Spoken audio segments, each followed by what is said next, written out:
Nah sekarang gini, makanya simpel ya. Why? Kenapa kok kartu, kok nggak yang lain ya? Jadi gue udah mencoba satu hal ya teman-teman ya.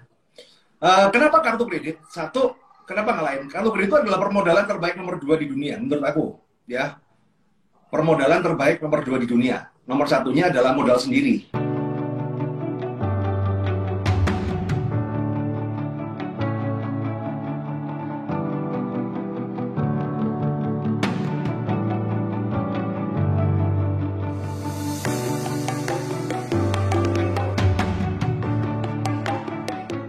Selamat malam, selamat malam. Wah, thank you. It is an honor, kehormatan banget. Kalau orang-orang boleh bilang ada yang bilang kalau dia bisnisnya modalnya kartu kredit, ya. Kalau saya bilang salah satu modal saya adalah jualan buku bekas kredit card revolutionnya Roy Sakti zaman dulu. Luar biasa itu ya, luar biasa itu. It's another story yang amazing ya. Jadi ceritanya, gue kan memang awal mulainya itu kan jualan komik bekas, terus ke buku bekas. Nah, waktu gue jalan buku bekas, gue tuh pilih fokus di buku bisnis sama self help. Salah satunya yang gue ketemu di Blok M itu bukunya lu kok. Jadi gue udah jualin kayak buku bekasnya. Ini loh, buku bekasnya pun masih laku. Ya, waktu itu tahun 2015. Habis itu kan karena buku bekas kan laku, mau cari stoknya nggak ada lagi. Nah, mulai dari itu gue cari buku baru. Jadi setelah itu gue jadi agen Gramedia sampai sekarang sih. Jualin buku Credit Card Revolution itu sampai dia udah nggak cetak ulang lagi. Sampai yang dari luar kota gue beliin, habis itu ya udah nggak ada lagi gitu sampai sekarang. Bro, itu lu kasih judul tuh, belum kasih judul kan? Oh iya, siap. Nah, judul kita thank you malam ini bisnis modal kartu kredit gitu aja ya. Pokoknya kalau something like that lah. Pokoknya kalau udah ada Foro ini nggak jauh-jauh dari sini. Tapi asli gue salut banget, branding lu keren ya. Dari dulu sampai sekarang konsisten bahas satu hal. Ya. Itu sesuatu banget gitu, maksudnya konsisten banget dan integritas dan segala macamnya masih ada, dari dulu sampai sekarang masih eksis gitu ya. Jadi salut kita sebagai udah merasakan naik turun lah bro Jonathan. Iya. Aku manggil Om Botak soalnya nggak botak bro, dan Jonathan aja lah. Makanya gue follow ini Om Botak ini apanya yang botak gitu, mungkin ada sisi lain yang botak yang tidak bisa ditunjukkan di sini gitu ya mungkin ya. Oh jangan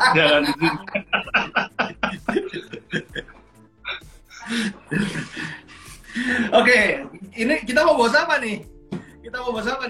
Sambil ketawa-ketawa ya teman-teman ya. Kalau ada followernya Om Botak ya teman-teman. Kalau orang les sama saya tuh kebanyakan isinya 80% ketawa aja lah kita. Iya, nggak apa-apa, cocok. Pengusaha itu harus perlu tertawa gitu kan, apalagi kalau pengusaha marketplace ya kan, nungguin ketidakpastian, betul kan?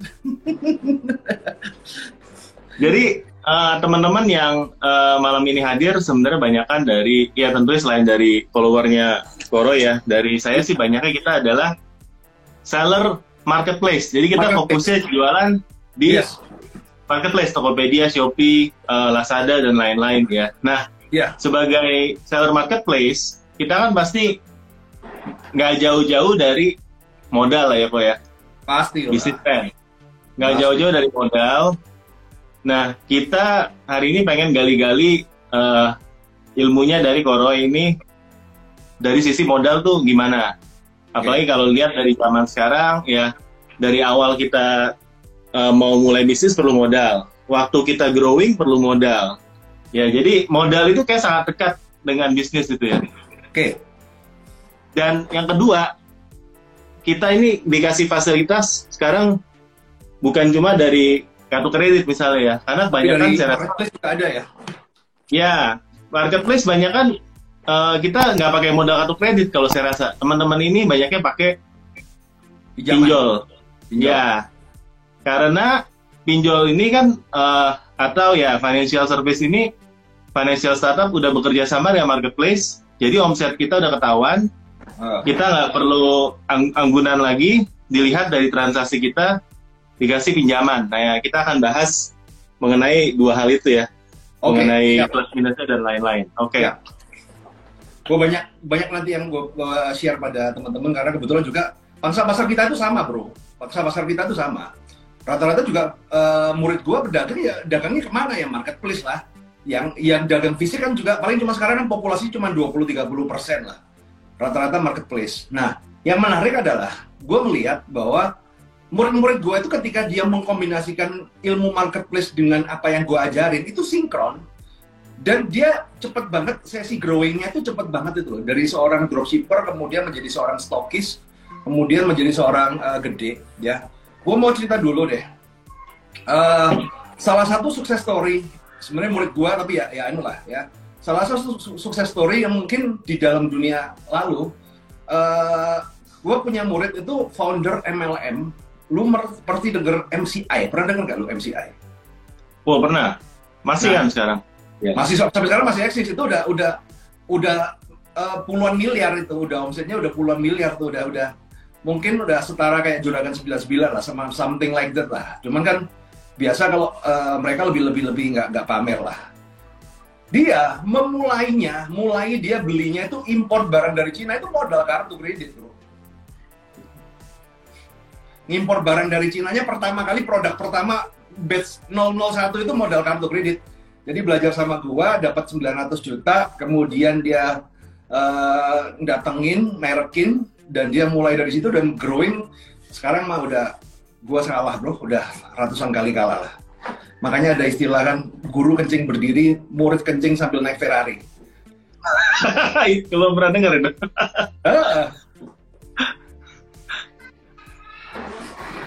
Jadi modal awalnya kartu kredit. Iya. Lanjut. Nah sekarang gini, makanya simpel ya. Why? Kenapa kok kartu, kok nggak yang lain ya? Jadi gue udah mencoba satu hal ya teman-teman ya. Kenapa kartu kredit? Satu, kenapa nggak lain? Kartu kredit itu adalah permodalan terbaik nomor 2 di dunia menurut aku ya. Permodalan terbaik nomor 2 di dunia. Nomor satunya adalah modal sendiri. Jadi kalau dilawan, wah gue nggak mau pakai utang lah, gue pakai modal sendiri, setuju. Saya tidak akan membantah itu. Dan saya dukung itu.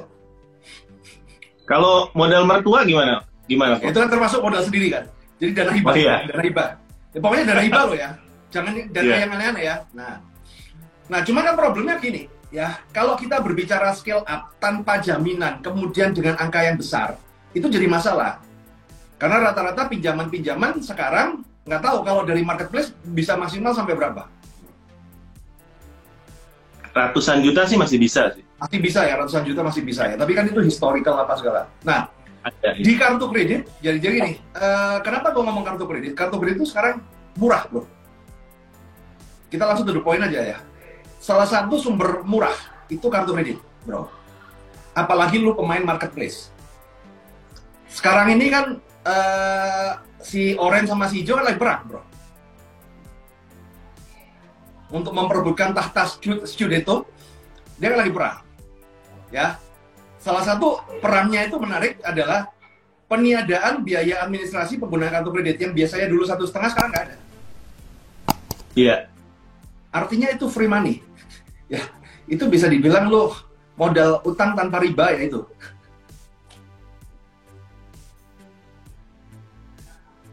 Coba aja kan lu transaksi kan untuk outlet baru ya, tapi outlet baru ya dia. Untuk 100 transaksi pertama dia free. Setelah itu kan biasanya kan 1,5%. Kena biaya layanan kan 1,5%. Sekarang kan ada. Cuman ada mungkin kalau ada star seller ya, kalau di Shopee kan ada star seller, kalau di Tokopedia itu apa Power Merchant Pro itu ya. Dua-duanya kena fee sih. 100 iya, kena. Setelah 100.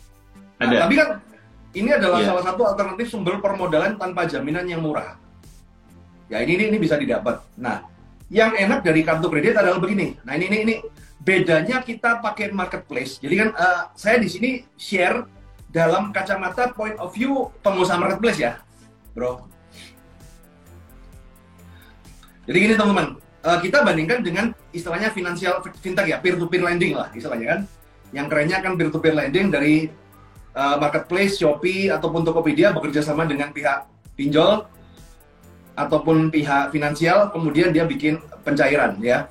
Bedanya begini bro, di kartu kredit, Anda itu apply dulu, dapat limit plafon, baru kalau pas perlu, kamu pakai. Tapi kalau di marketplace, kan polanya kebalik. Lu perlu dulu, baru nyari kredit. Betul nggak, bro? Perlu dulu, baru kita nyari kredit. Iya kan? Perlu dulu, baru kita apply. Iya. Ya. Nah, kalau di kartu kredit, kita apply dulu, dapat, selama tidak dipakai, kita nggak kena biaya apa-apa. Kecuali iuran yang bisa di waive lah ya. Ya iuran mah nggak usah nggak usah dibahas lah kalau iuran lah, bisa dihapus itu ya. Nah ini penting teman-teman. Ini penting bagi Anda, terutama pebisnis. Kenapa? Di dalam bisnis itu kita memerlukan yang namanya dana cadangan, yaitu standby loan. Kalau pengusaha kan kita perlu standby loan, ya. Dana cadangan itulah dana yang bisa kita pakai sewaktu-waktu ketika kita membutuhkan. Nah, pertanyaannya adalah bagi Anda para pengusaha nih, marketplace apa segala, lu punya nggak standby loan-nya gitu? Seringkali sih bayar utang aja, ya pas-pasan ya. Nah, yang terjadi adalah apa? Gua bukan kontra dengan pinjaman seperti itu. Masalah begini, bro. Misalnya contoh, lu pengajuan nih, kan lu butuh duit nih. Misalnya kan lu butuh duit nih. Wah, gua butuh untuk modal nih, ya. Kemudian gua pengajuan ke Tokopedia ataupun kemana, itu kan ada kerjasama itu. Betul. Nah, kemudian lu pengajuan, dia lihat omset lu, tiba-tiba lu dicairin duit 500 juta. Biasanya tenornya berapa tahun itu, bro? 1 tahun ya? Ada yang setahun, ada yang berapa bulan, tergantung sih. Tergantung ya, kita mintanya. Setahun lah kita ngomong. Berarti lu cair 500 juta, kemudian lu tenor setahun, bro. Ternyata pas bulan itu, kita lagi kayak ini, PPKM nih. Kita memang awalnya butuhnya 500 juta, cuma karena PPKM kita tunda dulu, bro. Kita perlunya paling cuma cepet deh. Nah, dana udah cair tuh 500 juta.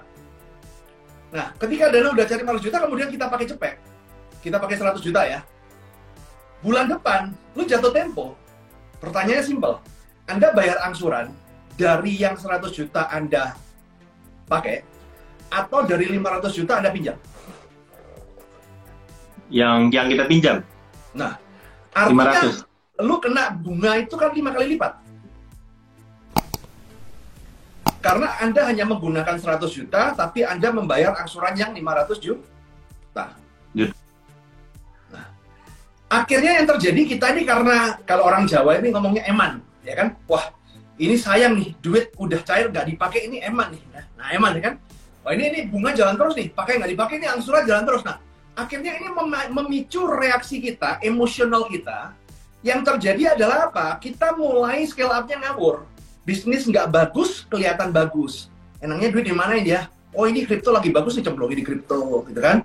Oh, ini saham lagi oke nih, cemplungin di saham, gitu loh. Tidak sesuai dengan tujuan. Yang niat awalnya uang ini digunakan untuk membesarkan stok di marketplace, cuman karena tiba-tiba strateginya berubah, nah kemudian bisnis nggak bagus, jadi kelihatan bagus, barang nggak penting, jadi penting. Akhirnya terjadi adalah apa? Uang 500 juta ini habis entah kemana. Yang ada tiap bulan kita cuma bayar sisanya aja, teman-teman. Dan itulah nanti yang akan membuat Anda masuk ke dalam namanya black hole. Karena ini Anda pergunakan yang ngawur, belum ada duit, angsuran jatuh tempo, akhirnya Anda minjol lain. Cari utang lain untuk bayar utang itu. Nyari utang lain untuk bayar utang itu. Dan itu akhirnya belepen, nggak karuan-karuan itu. Itulah kenapa banyak orang anti sama utang, bro.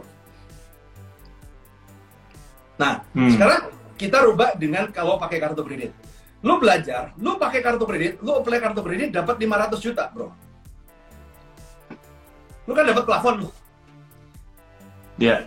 Kalau mau cairin ya tinggal pakai aja kan. Nah, kita pakai 50 juta dulu deh karena PPKM nih. Kita mau ekspansi modal 500 juta, tapi karena PPKM kita dulu deh, wait and see dulu deh. Tunggu bulan depan deh. Kita cuma pakai 50 juta. Nah, bulan depan kita bayar tagihan kartu kredit yang berapa, bro? Yang 500 juta atau yang 50 juta? 50. 50 juta kan? Artinya yang 450 ini kan tidak kena biaya. Tapi kalau sewaktu-waktu kita perlu, bisa dipakai. Itu konsepnya. Itulah kenapa kalau murid-murid gue ajarin, carilah kartu kredit yang besar dan banyak. Kalau 1 miliar, 2 miliar, 3 miliar. Karena kalau nggak dipakai, lu nggak kena apa-apa. Jadikan itu sebagai standby loan, dana cadangan. Kenapa? Karena kita harus memahami, kalau kita sudah mau berhutang, kita harus memahami siklus di hutang itu, kemudian hukum alam di hutang itu. Hukum alam di hutang itu adalah apa? Jangan pernah cari di saat butuh. Tolong diketik ya teman-teman ya, follower ya. Ini satu filosofi penting ini. Tolong diketik ya. Jangan pernah cari di saat butuh. Itu Anda harus tempelkan itu di kepala Anda. Utang itu menarik. Kalau pas kita butuh nyari, susahnya minta ampun. Pasti di PHP. Ya. Tapi kalau pas kita nggak butuh, yang ngasih banyak. Artinya kita carilah di saat kita nggak butuh. Jadi ketika kita butuh, kita udah standby-able, nanti tinggal digesek. Selesai. Kenapa jangan cari pas lagi butuh, Koroy? Karena kalau pas lagi butuh, secara BI checking, historis kita jelek, bro. Biasanya orang itu udah telat bayar dulu, historinya udah jelek, pemakaian udah mentok, baru dia nyari gitu kan. Nah, bank itu kan ketika ngecek Anda, dia itu kan ngecek, ada namanya Pervindo, ada namanya BI checking. Dia lihat, oh ini orang lagi BU nih, BU, CPT, BGT. Tahu nggak itu singkatannya? Butuh banget. Uang cepet banget. Nah, akhirnya nggak dikasih gitu loh. Akhirnya nggak dikasih. Nah, ini yang terjadi. Jadi akhirnya dead end. Nah, itulah kenapa fungsinya di kartu kredit. Nah, itu yang tidak ada di instrumen kredit yang lain. Sebenarnya ada, yaitu di kredit modal kerja. Jadi sebenarnya gue itu ngajarin orang bagaimana caranya menggunakan strategi kredit modal kerja, tapi diaplikasikan di kartu kredit. Karena untuk mendapatkan kredit modal kerja, lo itu harus, portofolio Anda harus mentereng dulu. Dan perlu anggunan kan ya, Koroy? Pasti perlu anggunan. Nah, masalahnya nggak ada modal kita. Nah, makanya kan gue cari kan, jalan tengah, kok. Gimana caranya kita ini yang tanpa jaminan? Karena gue berangkat ya, gue bukan orang kaya, murni. Papa gue meninggal ketika gue umur 9 tahun dan dia itu ninggalin warisan tuh utang. Jadi nggak ninggalin warisan rumah, ninggalin warisan emas itu enggak. Yang ditinggalin warisannya utang, bos. Jadi kita utang itu udah nerusin orang tua. Nah, gue ketika lepas kuliah, gue iri dengan teman-teman gue yang anaknya orang cukup lah, sama papanya dimodalin dulu, ya kan, dikasih apa gitu kan. Nah, kan banyak orang yang begitu kan. Karena kan banyak sindiran toh. Lu jangan ngomong dari nol, nolnya tiap orang beda-beda. Nolnya si Skakol beda sama nol kita, betul kan? Iya. Skakol jadi misalnya jadi magang di perusahaan bokapnya ya, makanya masih daging wagyu, bos. Kalau kita makanya angkringan. Nah, beda. Nah, tapi kan bagaimana caranya kita ini yang di bawah? Bagaimana kita bisa bermain ke agak tengah atau ada akas? Solusinya adalah apa? Akhirnya gue paham dari kartu kredit. Karena contoh simpel ya. Hari ini kartu kredit gue itu total sekitar 2 miliar lebih lah, 2 miliar lebih. Dan itu semua gue dapatkan tanpa jaminan, tanpa selembar BPKB, tanpa selembar sertifikat. Sekarang simple. Ya, kita nggak usah ngomong 2 miliar, kita ngomong 10% aja, karena 2 miliar terlalu besar ya. Siapa yang berani ngasih Anda pinjaman tanpa jaminan 200 juta? Ngasih modal 200 juta tanpa jaminan.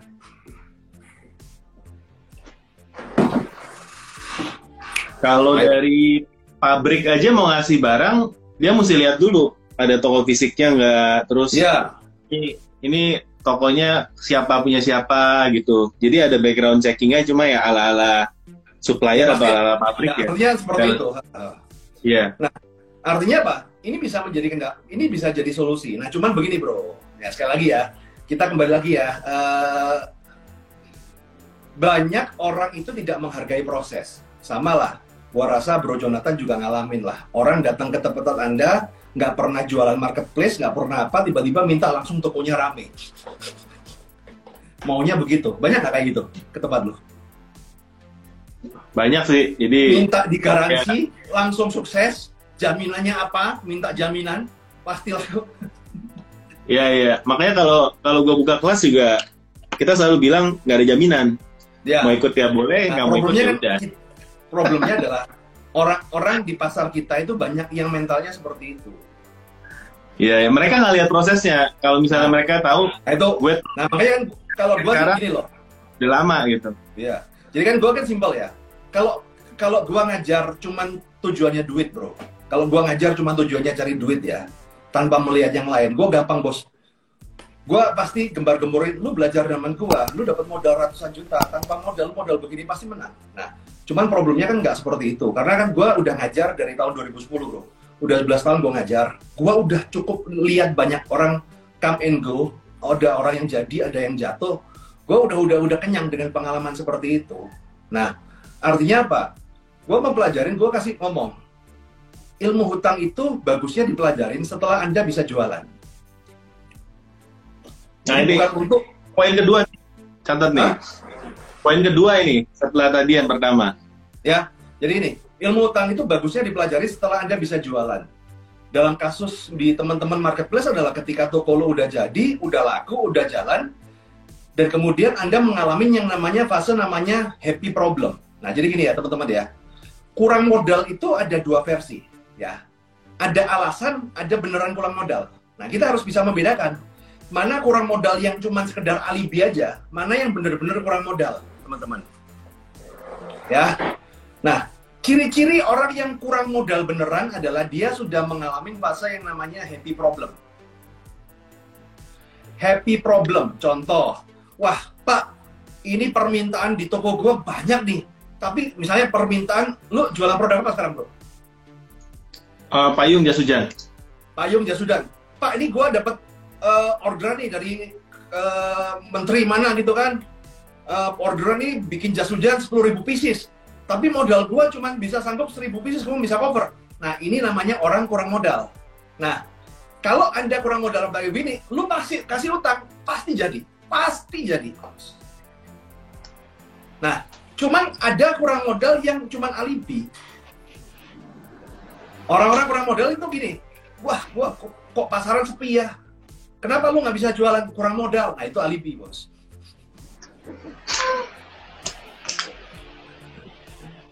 Dia lagi sepi, gua mau bisnis nggak ada modal, ya. Gua ngomong, kadang-kadang gua kalau orang-orang kayak begitu, udahlah, ginjal jual satu lah, lumayan lah, sampai Teo bisa lah itu. Karena kalau orang kayak begini belajar utang, utangnya buat makan bro. Iya. Yeah. Ada filosofi begini teman-teman ya. Jadi gini, ini menarik ya. Orang kaya berhutang untuk modal bisnis. Artinya angsurannya dibayar dari keuntungan bisnisnya. Itu yang benar. Ya. Orang kaya berhutang untuk modal bisnis, ya. Angsuran dibayar dari keuntungan bisnisnya. Orang kelas menengah berhutang itu untuk gaya hidup. Angsurannya dibayar dari penghasilannya dia. Gue beli mobil, beli apa, angsuran gue bayar dari penghasilan gue. Nah, masalahnya orang miskin itu berhutang untuk bayar hutang. Nggak kelar itu. Nggak kelar. Dia utang itu, dia cari utang buat apa? Untuk bayar utang yang lain. Nah, itulah kenapa utang itu ada yang bagus, ada yang jelek. Cuman karena orang nggak pernah lihat yang bagus, akhirnya menganggap semua utang jelek.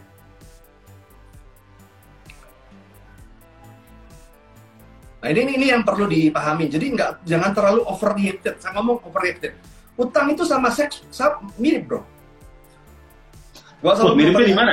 Gitu ya kan? Hah? Menarik tuh. Menarik. Ya. Utang sama seks itu mirip. Kenapa mirip? Karena tabu untuk dibahas tapi diam-diam dilakukan. Iya. Benar. Ya. Gue tanya sama lu belajar seks pertama kali dari siapa? Apa dari bokap nyokap lu? Apa dari guru lu? Kan enggak kan? Akhirnya kan kita belajar dari source yang ilegal source ya kan. Kalau zaman gua tuh nonton kaset Betamax gitu masih ada. Lu ngalamin nggak zaman kaset Betamax? Ngalamin. Waktu SMP gitu kan, oh aduh di rumahnya temen bapaknya lagi keluar semua kan, oh udah rapi kumpul kan, nyetel Betamax nonton bokep bareng-bareng gitu kan.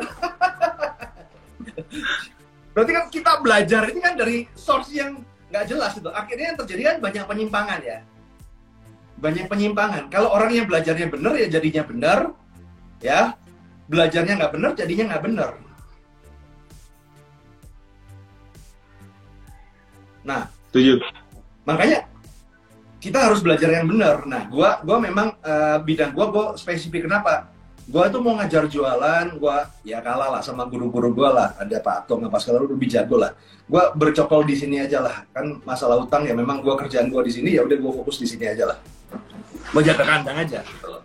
Nah, bedanya adalah apa? Jadi gini, semua orang bisa berutang. Sama kayak semua orang bisa mempertahankan diri ketika kepepet.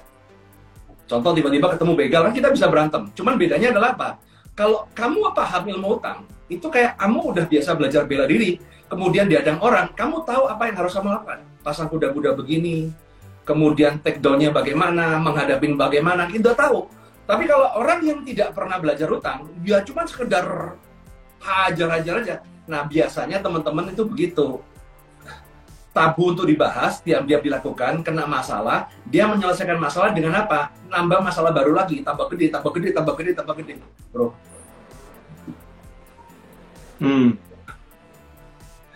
Nah, ini boleh tanya nggak ya? Ini kan pasti teman-teman di sini ya, saya rasa lebih nggak familiar sama utang kartu kredit dibandingkan dengan pinjol sekarang. Yes.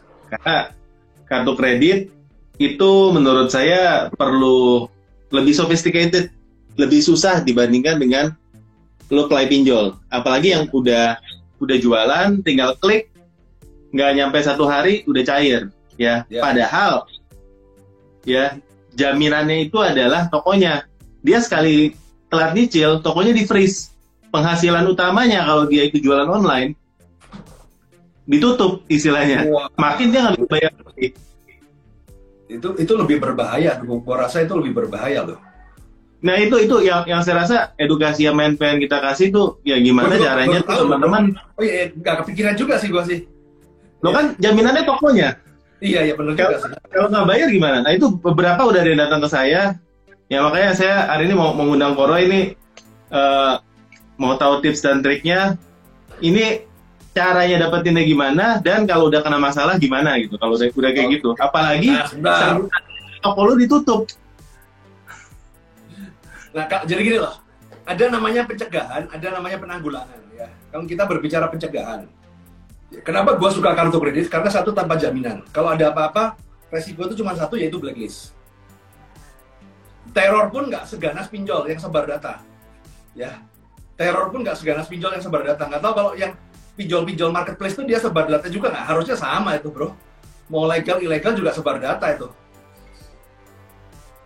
Nah, seperti itu. Nah, jadi begini teman-teman. Ketika Anda utang, ya kan, saran saya ketika Anda menggunakan fasilitas seperti itu, selalu berpikir terburuk dulu deh.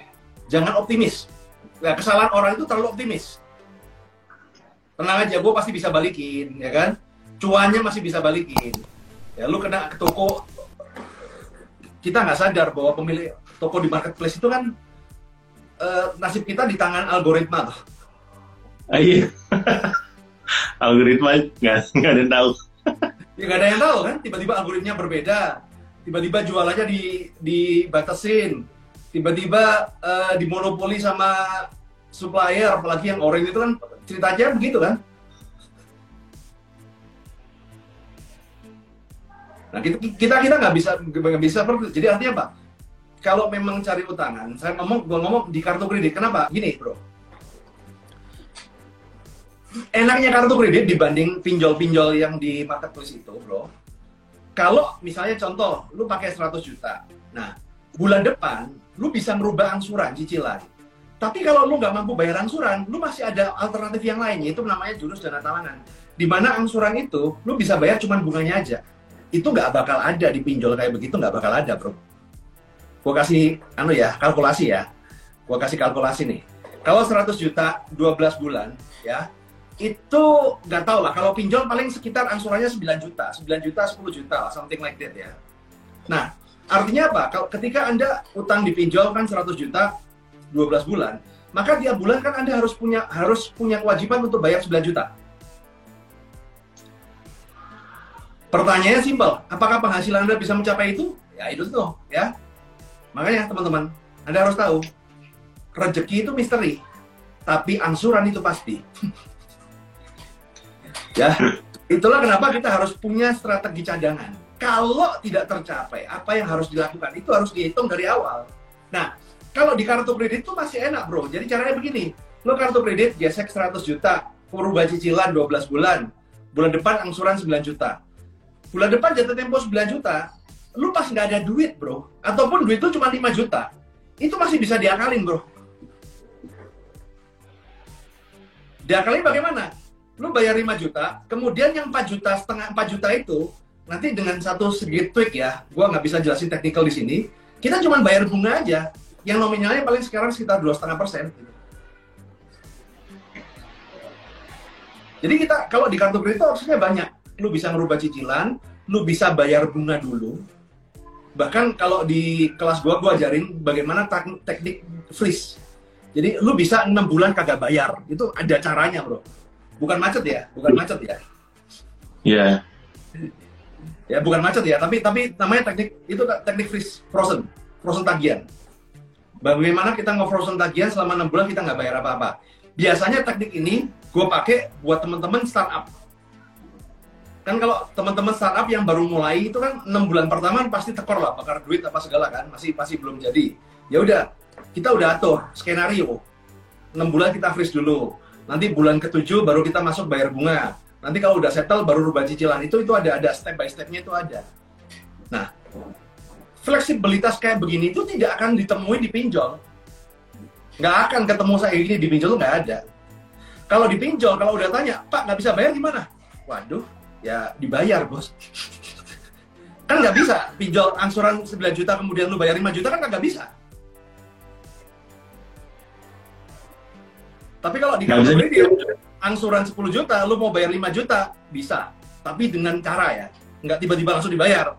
Kalau cuma dibayar doang, nggak bisa. Tapi ada dimainkan lah. Pakai perantara pihak ketiga lah. Kurang lebih seperti itu. Kalau yang follower gue mah udah ngerti lah, udah ngerti, main-mainan kayak gitu udah ngerti. Artinya apa? Kita menjaga dengan ketidakpastian itu. Nah, kemudian berikutnya ya teman-teman, ini buat followernya Om Botak juga. Jadi ketika punya kartu kredit, kesalahan orang adalah apa? Punya kartu kredit digesek full. Ini kesalahan. Kalau di tempat gua, di murid-murid gua selalu ajarin minimal ya. Ini standar. Kan ada yang standar, ada yang advance. Apa ya? Kita ngomong yang standar ya untuk newbie ya. Kalau lihat kartu kredit 50 juta itu jangan dilihat lu punya peluang, lu punya limit 50 juta. Tapi lihatlah apa? 50 juta itu 25 juta itu lu bisa pakai untuk modal lu, 25 juta itu lu pakai untuk dana cadangan lu. Jadi gue selalu mengajarkan kepada alumni-alumni gue ataupun follower gue adalah ketika melihat kartu kredit 50 juta itu, lu yang boleh pakai itu 25. Ini cara main yang benar. Kok buka rahasia CCR? Ya enggak lah. Ini sebenarnya kan ini mindset yang kayak gini nih esensial, tapi orang harus punya mindset kayak gitu, bro. Nah, contoh begini, bro, ya. Contoh begini, bro. Misalnya kalau lu punya kartu kredit 100 juta nih, lu punya kartu kredit 100 juta. Kemudian lu mau invest di bisnis. Lu kalkulasi bisnisnya perlu modal 80 juta. Sedang lu punya modal dari kartu kredit 100 juta. Eksekusi nggak, bro? Nggak, kurang itu modalnya. Ya, nyari lagi kartu kredit. Nah, jadi gini. Kan tadi kan orang kalau 40%. tidak punya prinsip, ya gini, ini bro. Orang kalau nggak punya prinsip, punya kartu kredit 100 juta, bisnis modal 80 juta, langsung eksekusi. Lo kan kartu gua 100 juta kan gua cuma pakai 80 juta, Pak. Nah, itu yang. Nah, tapi kalau orang punya prinsip, gua punya kartu kredit 100 juta, kemudian modal bisnisnya itu perlu 80 juta. Maka yang gua lakukan adalah apa? Gua naikin dulu kartu kredit gua ke angka 160 juta, baru gua pakai 80 juta. Atau gua kurangin modal gua cuma pakai 50 juta. Nah, Ini ibarat kata adalah, ini jurusnya adalah kalau dalam keadaan terpepet itu kita selalu menaruh diri kita di titik yang terbuka. Jadi kalau kita nggak, ibarat kalau kita dihantam musuh itu kan kita nggak ke sudut itu loh. Kita selalu ada tempat untuk terbuka. Ini pertanyaan menarik nih. Dengan penurunan bunga CC menjadi 2%, tanggapannya gimana? Kemahalan. Gestun di tempat gua 1,5%. Wah, sekarang itu kita party, bos. Bisa dibilang kalau anak-anak CCR itu party.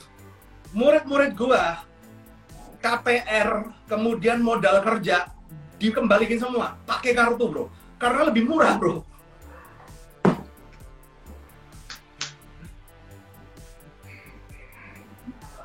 KPR lebih murah. KPR lebih mahal dibandingin bunga kartu. Karena gini, simpel aja. Di kartu kredit, lu pakai 12 bulan. Lu kena paling, gua jual ya. Gue jual 7,5% lah, 12 bulan bro. Berarti kan sebulan gue kena cuma berapa? 0,6%. Lu pinjol kena berapa? Pinjol mungkin bisa 1-2% minimal ya? Iya, 1-2%. Gede bro. Kalau kartu kredit cuma 0,6%. 0,6-0,7% bro.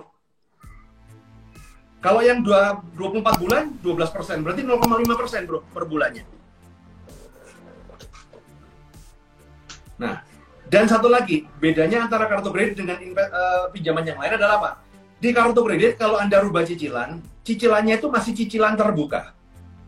Sedang di pinjol, itu cicilan tertutup. Maksudnya cicilan terbuka dan tertutup itu adalah apa?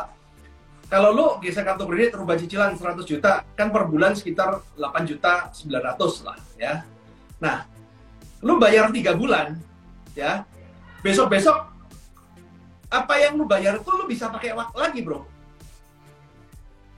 Kalau kepepet lu bisa pakai lagi. Nah, ya, limitnya nambah. Yeah. Kalau pinjol kan, lu dapat pencairan 100 juta, lu rubah 12 bulan, ya lu harus bayar sampai selesai.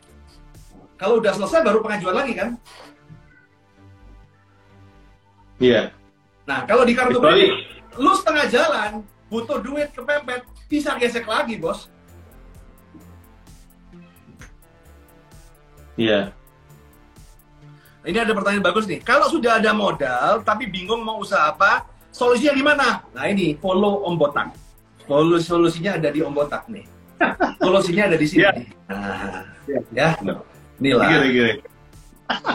So iya, gua gini loh bro. Gua simpel ya. Gua fokus hanya permodalan. Gua ngajarin orang adalah apa? Gua ini amplify-nya. Nah, what you amplify ya kan terpenting. Lu jualan, lu ngajarin orang bikin toko rame kan. Nah, tapi ketika mau rame amplify baru lu kirim ke gua. Nah, gua ajarin dia. Tugas gua adalah amplify yang kecil jadi besar. Kita ini Mak Erot zaman now gitu kan. Urusan permodalan Mak Erot gitu loh. Tapi kalau ditanya bisnis apa yang bagus, gua hanya bisa ngajarin. Jadi gua hanya bisa ngajarin secara global tapi nggak secara teknis. Salah satu adalah yang selalu gua rekomendasikan adalah apa? Buat teman-teman kalau pemula carilah bisnis yang kalau kalah, jadi ini satu prinsip filosofi ya. Kalau buat pemula ya, kalau mau bisnis, carilah bisnis yang kalau kalah cuman kalah waktu, tapi kalau menang duit. Wah dalam tuh, bentar. Ya. Kalau kalah waktu, karena waktu, kalau menang duit. Apa itu Pak? Cara paling gampang dropship. Iya. Ya, dropship tuh kan kalau kalah toko lu nggak laku kan cuma habisin waktu tuh. Modal nasi lah. Ya, kalau modal pulsa apa segala jangan diurus lah, Bro. Artinya kan tidak ada casualty itu loh, nggak ada ini kan. Tapi kalau menang lu bisa dapat duit gitu kan. Nah, kalau pemula main yang itu dulu, makelaran sih sebenarnya.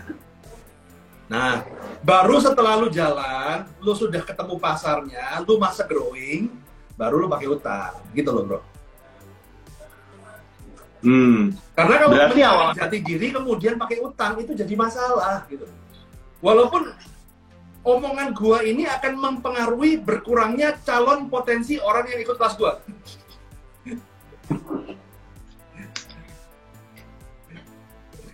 Gue sering loh, beberapa kali gue nolak orang, ya kan? Orang malah ikut kelas itu malah gue tolak-tolakin. Karena apa? kalau udah masih mentah, dia masih bingung apa segala, aduh jangan ke tempat gua deh. Lu cari belajar jualan dulu deh.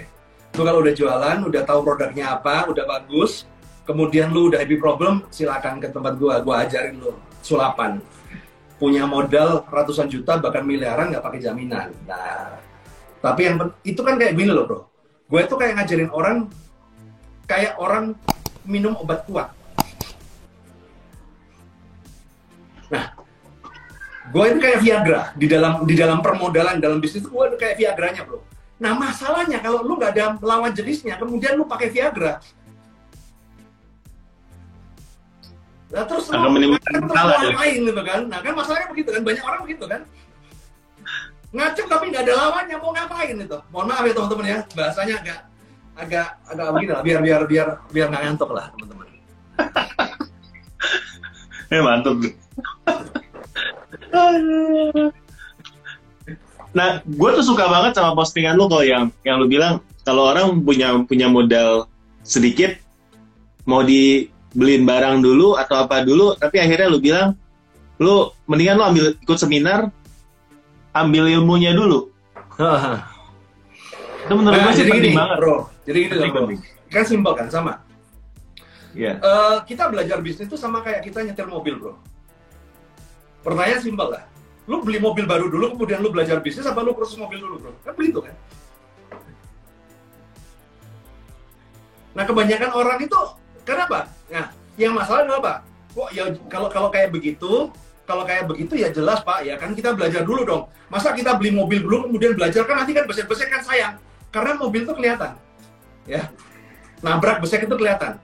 Nah, tapi problemnya adalah ketika berbisnis, mereka itu kalau tidak dituntun untuk mau jadi seperti itu, mereka bingung kenapa, bro. Simple. Bisnis rugi dalam bayangan tiap orang itu abstrak. Coba deh. Kalau gua ngomong contoh ya. Gua tanya sama lu, bro.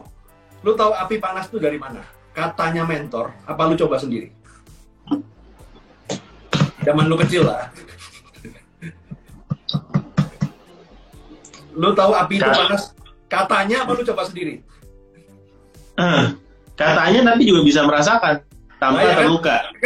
Kalau kita cuma katanya doang, kadang-kadang kan anak kecil kan ada sampoan kan curiga kan? Nah, tapi begitu dia pegang ataupun udah merasakan pelajarannya selesai. Ya udah ini jangan dipegang. Kenapa? Bisa dilihat, bisa dirasakan. Nah, kalau barang itu bisa dilihat dan bisa dirasakan tuh pelajarannya cepat. Nah, problemnya adalah simple, ya. Bisnis rugi. Apa yang Anda lihat, apa yang Anda rasakan? Ayo.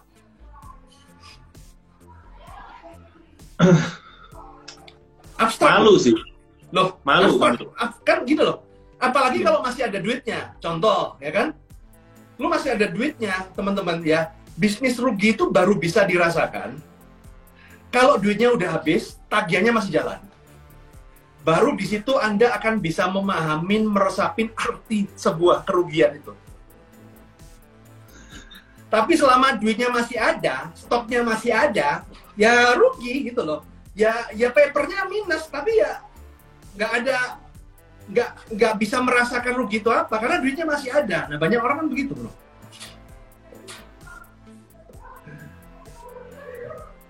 Makanya kan ngomong, kebanyakan orang adalah apa? Lu lebih baik belajar dulu deh, paling enak. Kenapa? Pengalaman adalah guru yang paling berharga. Setuju nggak, Bro Jonathan? Iya, setuju. Tapi yang orang lupa, pengalaman adalah guru yang paling mahal. Iya. Ya, workshopnya paling mahal itu bukan ikut kelas gua, bukan ikut kelas lu. Workshop paling mahal itu adalah ketika lu ngalamin sendiri. Mata pelajaran ditipu temen. Coba deh, teman-teman ada 84 orang nih. Habis duit berapa lu ditipu temen? Coba di komen. Mata pelajaran ditipu temen.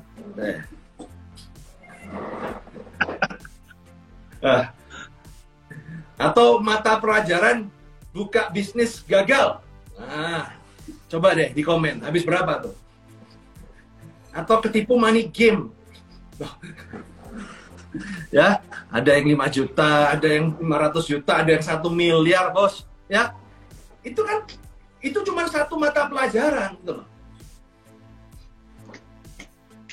Biasanya memang pelajarannya itu akan seumur hidup terngiang-ngiang, gitu loh. Nah, bayangin, lu hanya untuk belajar ditipu temen aja, lu ngabisin 100 juta loh, bro. Nah, daripada begitu kan lebih baik kita ikut workshop. Kita dengerin tuh ceritanya mentor tuh ketipu gimana. Iya, iya. Betul kan? Betul. Oh, mentor tuh begini ya.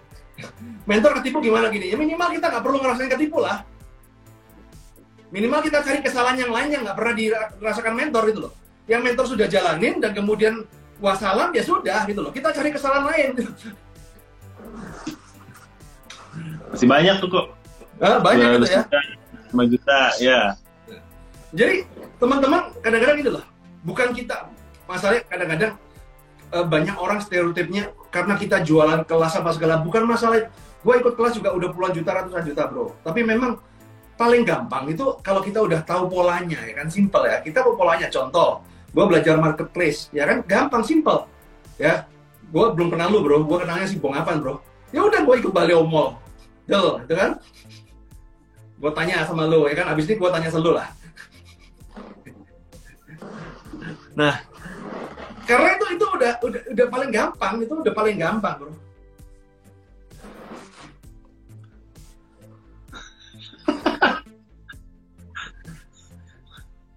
Minimal, jadi loh bro, ya teman-teman ya. Yeah. Untuk seorang Jonathan, untuk menjadi seperti ini, lu pengalaman berapa tahun bro?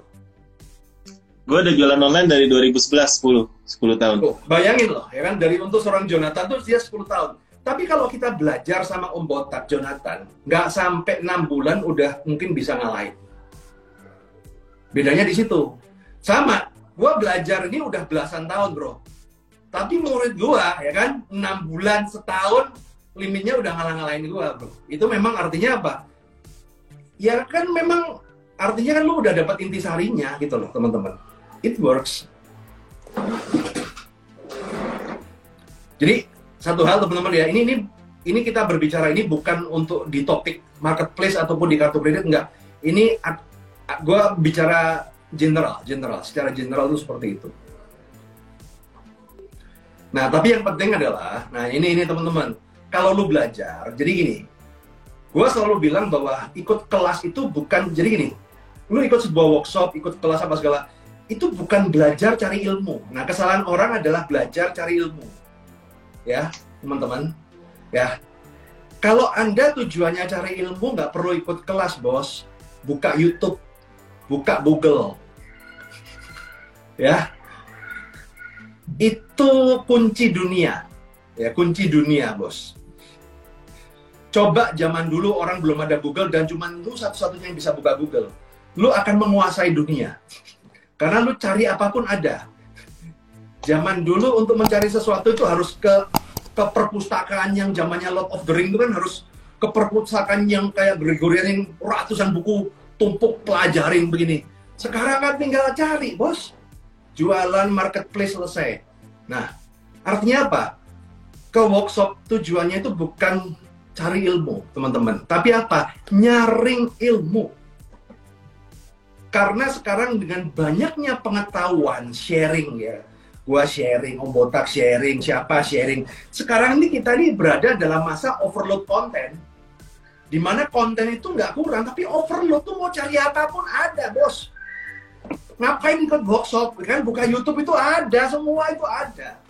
Nah, tapi apa? Lu perlu ikut kelas. Kenapa? Kalau dengan ikut kelas, lu mulai bisa nyaring ilmu. Mana yang masih bisa dipakai sekarang, mana yang sudah out of date tanpa perlu mencoba-coba. Mana yang cocok buat Anda, mana yang stylenya yang cocok buat Anda. Kalau ada kendala begini, solusinya bagaimana? Itu nggak bisa dicari di Google.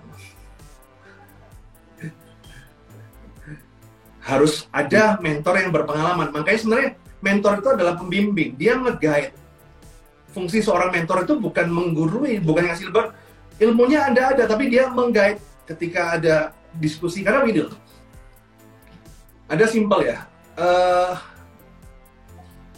kadang ada satu masa di mana kita itu mau belajar kaya, tapi kita nggak bisa belajar. Kayak contoh gini bro, lu pernah ngalamin nggak bro? Kadang-kadang lu pernah, mungkin kita sebagai pengajar pernah dibully, ya kan? Ini kalau kaya ngapain ngajar sih gitu loh?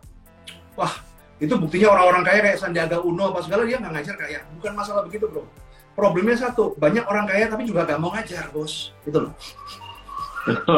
Ya, banyak orang kaya mau ngajar, minimal lu belajar. Minimal gini loh. Misalnya goalnya lu menjadi seorang William, ya seorang William nih. Ini kan level 100 deh. Lu masih di level 0 ya. Ya lu cari guru yang berada di level 3 gitu loh. Lu merangkak nih dari level 0 ke 1, 2, 3. Lu sampai di 3, ya guru ini udah nggak bisa support lu lagi. Lu harus cari guru di level 6 atau level 5.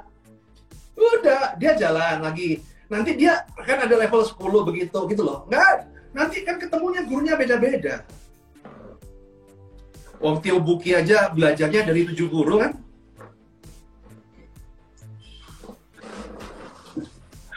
Tujuh guru ya? Iya kan? Mesti baca Koping Hoa pulang. Iya. Tio Buki kan belajarnya dari 7 guru itu kan. Nah. Tapi sebagai mentor juga justru gue banyak belajar dari case-case yang ada gitu. Malah semakin banyak sama-sama belajar bro. Iya, semakin banyak kelas, gue malah semakin berasa ilmu gue makin nambah. Kalau enggak ya kan kita gini-gini doang kan operasional sehari-hari ya udah. Kan gue simpel ya kan sama-sama. Kenapa gue ngajar? Satu, ketika gue belajar, gue ketemu ilmu baru, gue ketemu kasus baru, ya kan? Yang udah nggak mungkin gue ngalamin gitu loh. Kan kita nggak mungkin ngalamin apply kartu kredit kayak sekarang. Gue ada kali udah 5 tahun nggak pernah apply kartu kredit, ngapain juga gue apply? Udah banyak gitu kan? Nah, tapi kan ketika gue ngajar, orang apply kan tahu perkembangannya seperti apa. Tidak, tanpa perlu kita harus ngalamin, teman-teman. Jadi kan kita menjadi bandar ilmu lah. Gue ngomong bandar ilmu. Iya. Ya kan, seperti Om Botak ini kan kelihatannya alim, bos. Kalau dibaliknya, itu profesinya pelacur. Pelabuhan curhat, betul nggak bro? Gue main gunung. Singkatannya apa? Pelacur kan, pelabuhan curhat nih kan. Kalau ke toko kena moderasi, ke toko di freeze pasti curhatnya ke lu bro. Kalau di dalam dunia marketplace tuh Om Botak itu kayak Tuhan udah. Diingat kalau ada masalah. Iya. Kalau nggak ada masalah dilupakan. Gue kayak CS tau gak sih? Oh kayak CS ya? Kayak CS ya. Buyang lah. Nggak apa-apa, ya kan gitu loh. Kayak gue kan banyak orang tanya masalah, ya gue jawab nggak apa-apa, gue santai-santai aja sih. Gue selama tidak, gue juga nganggur kan, kebanyakan gue cuman, apalagi kan dengan pandemi ini nggak kemana-mana bro, ya kan? Udah, kerjanya jawabin aja kayak CS berjalan, is okay, fine gitu loh. Minimal gini, minimal kita buat diri kita ini berarti lah gitu loh. Mungkin kita nggak bisa berguna bagi satu bangsa, tapi minimal kita bisa berguna dari satu komunitas. Itu kan kita feel good lah gitu loh. Minimal kita ini hidup di masyarakat ini, kita nggak jadi beban bagi masyarakat lain, tapi kita jadi berkah gitu loh. Woi, mantap ya. Masalah nasib mau dibawa kemana ya lihat nantilah kita. Karena contoh ya simpel ya, gue tuh udah terlalu kadang-kadang bosan juga ngejar dunia bos, karena dikejar itu nggak pernah selesai. Ya, ini sultan ini ngejar terus nggak pernah capek. Gue udah pernah ngalamin some point di mana semua mimpi gue udah gue capek semua gitu, akhirnya hampa gitu. Nah, lupa kan sekarang masih biasa-biasa aja dibanding sultan ya. Ya gue mimpi gue nggak pernah gede-gede kok. Gue mimpi gue bisa santai, gue bisa ngidupin banyak orang, anak gue sehat, makan gue sehat. Gue ketika bujang bos, gue cuma mimpi satu bro, punya mobil bro. Gue cuma mimpinya satu, punya mobil apa itu Suzuki apa itu yang kayak Alphard tapi ATV. Mati gak lo? Mimpi gue pas bujang itu cuma punya ATV. Itu mimpi gue bro. Karena gue nggak mau kan gini kan, gue kan sengsara kan bener-bener gue dari bawah kan. Gue lihat ada orang tua bawa anak kecil naik angkot, kasihan ya, anak kecil masih apa ngasih anak. Nah gue minimal kalau pas gue udah married, gue punya anak gue nggak naik angkot lah gitu aja. Mimpi gue cuma itu bro, nggak. Kok ini udah mau closing, kita kasih satu kalimat statement penutup lah ya, motivasi buat teman-teman yang lagi down, yang bilang jualannya lagi sepi, nggak bisa bayar pinjolnya atau gimana ya, motivasi lah kok. Harus follow lah. Jadi gini teman-teman ya, ya. Jadi gini ya, selama kartu kredit itu, jadi gini, selama utang itu tanpa jaminan, itu nggak perlu takut. Karena konsekuensinya itu udah jelas. Ya, konsekuensinya ditagih. Kalau nggak ditagih, BI checking. Ya, seperti itulah. Karena apa? Kadang-kadang ketakutan itu yang membuat diri kita itu nggak bergerak. Maka kita harus melepaskan ketakutan kita. Kita harus netral. Nah, dan ketika takut, fokuslah pada satu yang namanya solusi. Nah, kebanyakan orang itu fokusnya pada cari utang lain. Nah, buat teman-teman, fokusnya satu ke solusi. Bagaimana menaikkan omset bisnis Anda? Bagaimana caranya? Nah, itu lu tanemin terus. Pagi, siang, sore, lu boker, lu ngerokok, apa segala. Selalu tanya pada diri sendiri, gimana ya omset gua naik? Gimana ya? Itu tanyain terus aja. Maka nanti pelan-pelan Anda akan ketemu insight-insight atau alam semesta akan menunjukkan. Kalau kita konsisten bertanya, misalnya sekarang omsetnya 200 juta, gimana caranya 400 juta? Gimana caranya 400 juta? Gimana caranya 400 juta? Udah pagi, siang, sore, malam, doa boleh, bangun tidur oke, waktu bercinta juga mikir, nggak bisa. Kalau waktu bercinta kayak gitu, letoy dia ntar. ya, intinya lu tanya, konsisten aja apa yang lu mau kan, yang jelas. Jangan, gua mau kaya itu kan nggak jelas gitu loh. Minimal ya, buat teman-teman yang omsetnya masih 50 juta sebulan, lu gimana caranya 100 juta sebulan? Dah, lu tanyain terus, kenapa, why? Sorry, jangan bertanya why, tapi how. Di dalam otak itu kita nggak boleh ngomong why. Kenapa ya, gua sepi? Itu mati otak kita. Tapi kalau kita how, gimana caranya rame? Otak kita akan bekerja. Di sini tuh dia akan kerja, bos. Cari file-file yang dulu yang lama-lama diusang, dicari lagi tuh. Nanti akan ketemu insight, ketemu. Nah, kebanyakan orang ketika takut, dia nggak fokus begitu, fokusnya cari utang lain. Nah, itu bahaya. Cari solusi intinya ya. Cari utang, bayar utang, itu kelihatannya menarik, enak. Tapi itu kayak narkoba. Makanya gue ngomong, umur saya gue ngomong, hati-hati. Penyakitnya utang itu, cari utang, bayar utang. Itu menyelesaikan masalah dengan membuat masalah lebih besar, teman-teman. Dan lu kalau udah kejebak kayak begitu, itu kayak black hole. Nggak ada habis-habisnya, bos. Sebelum kejebak kayak begitu, lu mulai fokus lah. Ketika terjadi masalah, fokus naikin income lu. Minimal sekarang omset lu berapa, kali 2, udah berpikir itu aja. Simple aja begitu. Nggak usah liatin Instagram Indra Kents ataupun Juragan 99, kegedean, bos. Ferrari apa segala, udahlah. Lu fokus aja, omset lu 2 kali lipat, dah gitu aja deh. Karena kadang-kadang teman-teman, ya, jadi ini terakhir ya. Kadang-kadang kalau mimpi kita kegedean, kita males akhirnya. Oke deh. Mantap. Saya tutup ya. Thank you banget kok. Thank you Next time kita undang lagi. Thank you teman-teman yang ada ini. Ntar kita live, gantian gue tanyain lu bro. Nah, wah bisa. Minggu depan ya, minggu depan ya. Boleh, kita janjian. Oke, thank you semuanya. Yuk, malam.